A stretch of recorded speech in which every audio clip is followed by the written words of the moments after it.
All right. That was so beautiful. We were both kind of mentioning like very like Fleetwood Mac kind of vibes. Yeah. Which I really love. Yeah, oh my gosh. Fleetwood Mac is definitely like one of the best bands of all time for Yes. sure. But yeah, Timeless. I was feeling that just like soothing, melodic, but really beautiful elements of like guitar and vocals and piano and bass just all working seamlessly together. Really beautiful lyrics too. Yeah, Tetra's a force to be reckoned with for sure because she did all of that on her own, every single element, writing, singing, mixing, mastering, all of it. Drums too? Drums too, yeah. Awesome. I think it was like digital drums, but I think Okay. I think they were written, like in a drum rack though, not like a sample, but yeah. Either way though. She made the patterns. That's what I tend to do with my drums as well. Me too. If I had the option, well, I'm not a drummer though. I was gonna say if I had the option, I would record drums. But Yeah. I would need to hire a drummer, and that's that's a whole thing. That's a whole thing. That's expensive. But yeah, because I was listening to like the intro is mostly just the drums, and I was like, this feels like a sample from like a classic '70s like soul record or something like that. Like even just the drum patterns feel like a timeless classic. Yeah.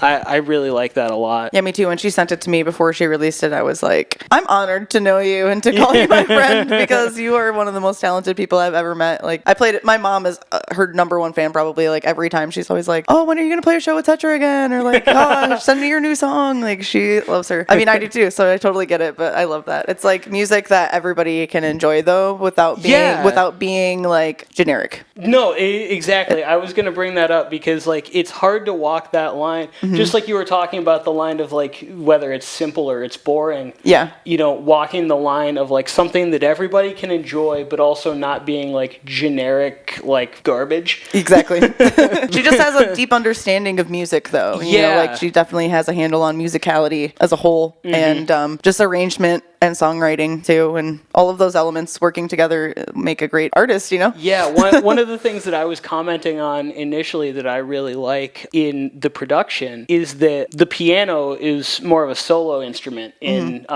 this song. A lot of the time piano is more used as kind of like a part of the rhythm section. Yeah. But this kind of had like a piano solo type of section come in, and that was the only part that it was there. And I really like that they kept the piano a bit drier in the mix to help it stick out from the very reverb-laden backtrack of the guitar and everything else. Which is like total the opposite of what I do when I make anything with piano track, because I'm like, put the thickest reverb on that bitch, make it sound like piano from outer space. Like, but it's important to be able to distinguish between when to do that and when not to, though, because it would have gotten lost in the mix had she done 100%. That on that one. So I think that as an artist, there's a tendency to, if you have something that you're not as confident in, to just layer it with effects, like drench it in reverb and effects to be like, and now it sounds good. Nobody will notice that I can't play the piano now. Exactly. Like it's especially hard when you feel like you can't sing and you're like, but like reverb drenched vocals pretty much like, I mean, if you're doing like shoegaze or something like that, then that's cool. But like a lot of the time you want it to, I mean, unless you're doing like Tame Impala or something like that too. It does a lot of stuff like that. Yeah, exactly. But it's also, it's like a style choice though too. Yeah, at that point, like you're starting to make it kind of like this is your sound and like something to be expected of that, I guess. Well, and that's one of the things that I think is really interesting about music production in general is like the choices that you make to make things work within the context of a song versus the choices that you make that you're like actually making the song to be like, oh, well, this is how this is going to sound stylistically.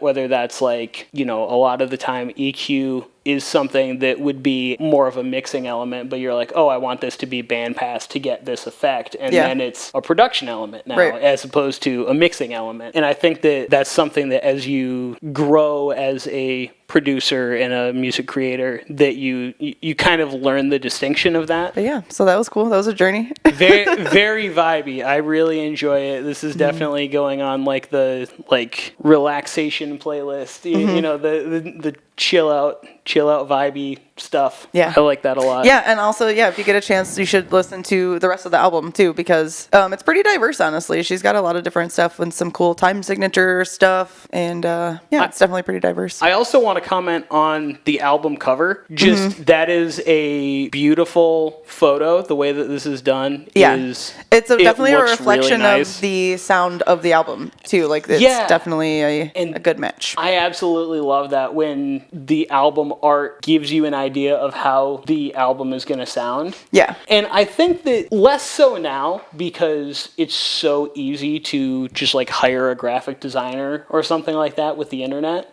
But especially in the past, I feel like there's been a ton of great music that has been looked over because it has terrible art. Seriously though. And there's so judging much... a book by its cover. Yeah, but literally, there's so many things that I would not have listened to if I didn't go, oh, that's a cool looking cover. I wonder what this sounds like. Right. Like I used to just scroll through the new releases on Spotify. Yeah. And even if I didn't know an artist, I was like, that cover looks cool. I'm going to listen to this. Yeah. And so like I think that it's a big aspect of making music that people maybe don't think about as much. I mean, that goes for a lot of different things, you know, I mean, just marketing in general, you know what I mean? I mean, like with food and stuff like that too, and craft beer and stuff. I mean, there's such a saturation in that market that it's like, a lot of times people are like, ooh, this craft beer can is like really fun and funky. I'll buy this one over the one that's like super boring and doesn't have anything going on. Oh, like, 100%. If there's like a dancing skeleton dude or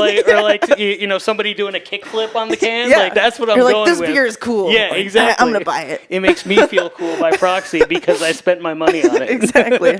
But also what you were saying about how you could just hire a graphic artist to do that work for you. Sometimes that can be really awesome, but other times you can have that person not really understand the vision with your art and it doesn't become like a cohesive piece. And you're like, this is cool, but it's not really reflective of the sound and like the music, you know? So like, thanks, but no thanks kind of thing. I've had that happen. Not like a lot of times, but sometimes where you're like, I don't know, like I appreciate, you know, taking the time to do this, but I just don't think it's going to work out. And like, I'm going to have to pivot and go in either different direction. Like, and ultimately when that happens, I end up making it myself. You do have, just doing you do my have own a thing. knack for some really good cover art though. I find all of your stuff to match the vibe really well. Thank you. And I will say that everything that I have made myself, except for my 2 EPs, my first 2, the last one, Eternal Memories, I did myself, but my first one and my second one were done by a friend of mine who goes by Divine Designs, and he does really incredible collage art. We have, you know, a working relationship and a friendship, so we discuss the vision, and he understands, you know, what I was looking for and going for, but I also I'm absolutely obsessed with his art. I haven't seen a piece that wasn't absolutely incredible.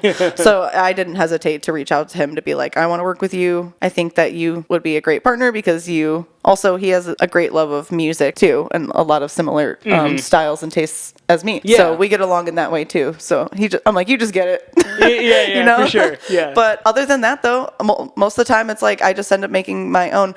Also, I have to say about the Spaceship Earth collaboration as well. The Hourglass. That graphic art, which it's like the 3D rendering, was done by actually the other member of Inner Vines, not Ethers Creek, but the other guy, Victor. He has a visual art, you know, page project, if you will. It's called VURP, like VURP. Okay.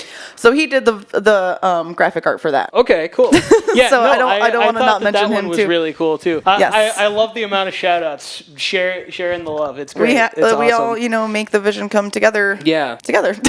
Yeah, absolutely. But yeah, I mean, I wouldn't be here where I was without a lot of these people that have helped me along the way and that I've worked together with, and it's important to recognize that as well, because a lot of people don't and like act like they, you know, did everything themselves. And I'm like, you know, I've done a lot on my own. Like majority of the work that I've done has been on my own, but that's not to say, you know, a lot of people have helped me too. Yeah, I think that it's always important to shout out the people who have helped you along the way, for sure. And I also just love, you know, when people get a platform and they use it to vouch for their friends and, you know, really just share the love. I think that's great. Yeah, and it's fun to create together. Yeah, also to be 100%. Like you're good at this thing, I'm good at this thing. What can we do together? Yeah, like use our skills, you know, to combine to make the final product. Yeah. So my next song is actually one that got submitted to me directly. Oh, wow. I've had this happen a few times. It's becoming a more regular occurrence recently, which is really exciting for me. Yeah, that's awesome. If you have music and you're watching this and you want to submit it, freshfindspod@gmail.com. But this is a band called Ellen May. It's a emo pop-punk duo. Okay.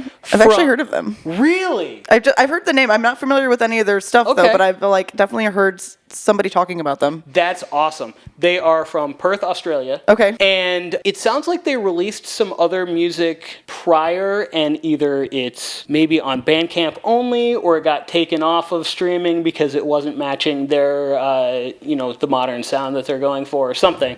But this is from their current only release on Spotify, which is a 2-part single. I always find it weird because, like, technically those are considered singles under, like, the Spotify algorithm. Yeah. But I'm like, do you call it a double single? That sounds kind of that sounds kind of counterintuitive. Yeah. Oxymoron. But anyway, so this was released in October, and they have plans to release more stuff next year.